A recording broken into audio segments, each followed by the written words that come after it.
মিচিং যুৱ মহোৎসৱত যোগদান কৰিবলৈ অহা অসমৰ বিভিন্ন অঞ্চলৰ পৰা অহা সন্মানীয় ৰাইজ, আই মাতৃসকল আৰু যুৱক যুৱতী বন্ধু বান্ধৱীসকল, যোৱা বছৰ মই মিচিং যুৱ মহোৎসৱত আহিছিলোঁ আৰু তেতিয়া মোক ডক্টৰ অনুজ পেগু আৰু ভুৱন পেগু ডাঙৰীয়াই অনুৰোধ কৰিছিলে যে অহাবাৰ কেন্দ্ৰীয় গৃহমন্ত্ৰী অমিত শ্বাহ ডাঙৰীয়াক মিচিং যুৱ মহোৎসৱলৈ নিমন্ত্ৰণ কৰাৰ ব্যৱস্থা কৰি দিব লাগে।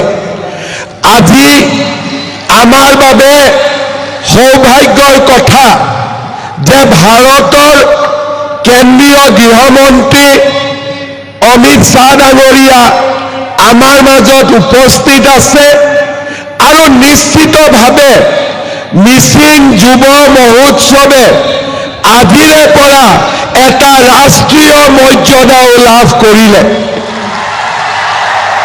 মই ভুৱন পেগু ডাঙৰীয়াক যোৱাবাৰ কৈছিলোঁ যে আমি এই ফেষ্টিভেলৰ গোটেই অঞ্চলটো ধুনীয়াকৈ সজাব লাগে, মিচিং সংস্কৃতিৰে এই গোটেই অঞ্চলটো আৰু আমাৰ ইয়াৰে গোটেই ব্যৱস্থা কৰিব লাগে।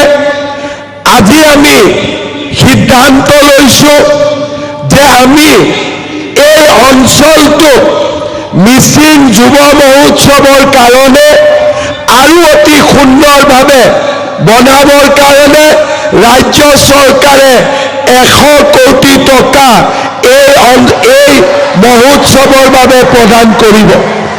শ্ৰদ্ধা ৰাইজ, আমাৰ বাবে অসমৰ লোক সংস্কৃতি আৰু জনজাতীয় কলা সংস্কৃতি আমাৰ বাবে অতিকে গুৰুত্বপূৰ্ণ। আজি মই অনুভৱ কৰোঁ, মোৰ ঘৰ গুৱাহাটীত, আৰু মই আজি অনুভৱ কৰোঁ যে আমাৰ মিচিং ৰাইজসকল যদি গোলাঘাটৰ পৰা শদিয়ালৈ নাথাকি সম্পূৰ্ণ ধুবুৰীৰ পৰা শদিয়ালৈ থাকিলেহেঁতেন অসমত কেতিয়াও মিয়া বাংলাদেশী সোমাব নোৱাৰিলেহেঁতেন। আজি গোলাঘাটৰ পৰা শদিয়ালৈ ব্ৰহ্মপুত্ৰৰ এটাও চৰ চাপৰিত অবৈধ বাংলাদেশী সোমাব পৰা নাই, কাৰণ আমাৰ মিচিং সমাজৰ লোকে কপালৰ ঘাম মাটিত পেলাই তেওঁলোকে কাম কৰে, শ্ৰম কৰে আৰু আমাৰ পবিত্ৰ ভূমিক ৰক্ষণাবেক্ষণ দিয়ে। এবাৰৰ বাবে আপোনালোকে চিন্তা কৰক, গোলাঘাটৰ কাজিৰঙাৰ পৰা শদিয়ালৈ নাথাকি এই মিচিং সম্প্ৰদায়ৰ লোকসকল যদি বৰপেটা, নলবাৰী, ধুবুৰীতো থাকিলহেঁতেন আমাৰ অসমৰ এটুকুৰা মাটিও কেতিয়াও কোনো বাংলাদেশীয়ে লৈ যাব নোৱাৰিলেহেঁতেন। সেয়েহে মই মিচিং সম্প্ৰদায়ৰ লোকক অন্তৰৰ পৰা শ্ৰদ্ধা কৰোঁ, আপোনালোকৰ কৰ্ম সংস্কৃতিক মই সন্মান কৰোঁ, কাৰণ আপোনালোকে আমাৰ জাতিটোৰ প্ৰতি, আমাৰ অসমৰ প্ৰতি, অসমৰ কলা সংস্কৃতি ভাষাৰ প্ৰতি এক যুগমীয়া দায়িত্ব বহন কৰি আহিছে।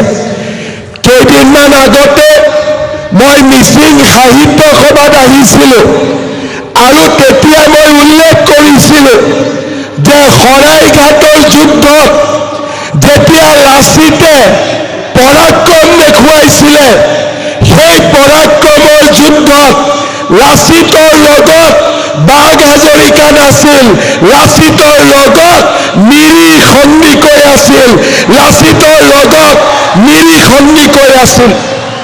আজি অসমৰ যিসকলে বুৰঞ্জী লিখে তেওঁলোকে পাহৰি গৈছে যে শৰাইঘাট যুঁজৰ সময়ত সন্নিকৰে সমগ্ৰ পাণ্ডুত মোগলক প্ৰতিহত কৰিছিল। আহোমে মিৰি বৰগোহাঁইৰ পথ সৃষ্টি কৰিছিল আৰু আহোমে ৰজা সুবিন্ফাই হিংগুলীক বিয়া কৰাই মিচিং জীয়ৰীক বৰ কুঁৱৰী পাতি সমন্বয়ৰ সাঁকো নিৰ্মাণ কৰিছিল। এই মিচিং সম্প্ৰদায়ৰ অসমৰ জাতীয় জীৱনৰ প্ৰতি অভূতপূৰ্ব বৰঙণি আছে।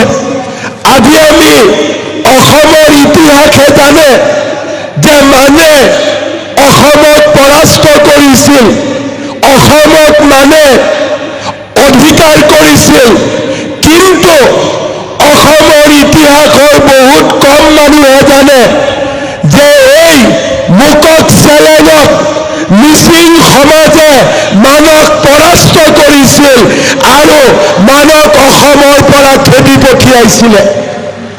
আজি আমাৰ ইতিহাসে শৰাইঘাটৰ যুদ্ধ হওক, মানৰ আক্ৰমণক মিচিংসকলৰ যি উদ্যম আছিল, যি পৰাক্ৰম আছিল, তাক ইতিহাসে আজি সোঁৱৰণ কৰাৰ প্ৰয়োজনীয়তা আছে। মই ৰনোজ পেগু ডাঙৰীয়াক অনুৰোধ কৰিম যে আমি অসমৰ বুৰঞ্জী আমাৰ হাইস্কুলত আমি নতুনকৈ প্ৰৱৰ্তন কৰাৰ সিদ্ধান্ত লৈছোঁ।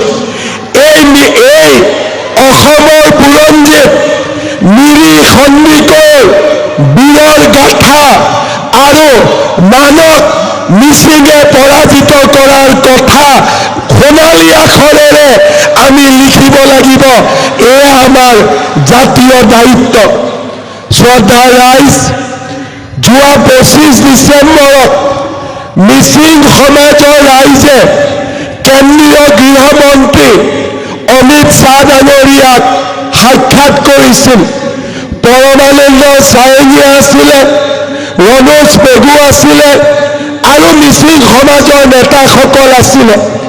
মই সেই সভাত কেন্দ্ৰীয় গৃহমন্ত্ৰী ডাঙৰীয়াক অনুৰোধ কৰিছিলোঁ যে আমাৰ মিচিং অট'নমাছ কাউন্সিলক সাংবিধানিক স্বীকৃতি দিয়াৰ সময় আহি পৰিছে।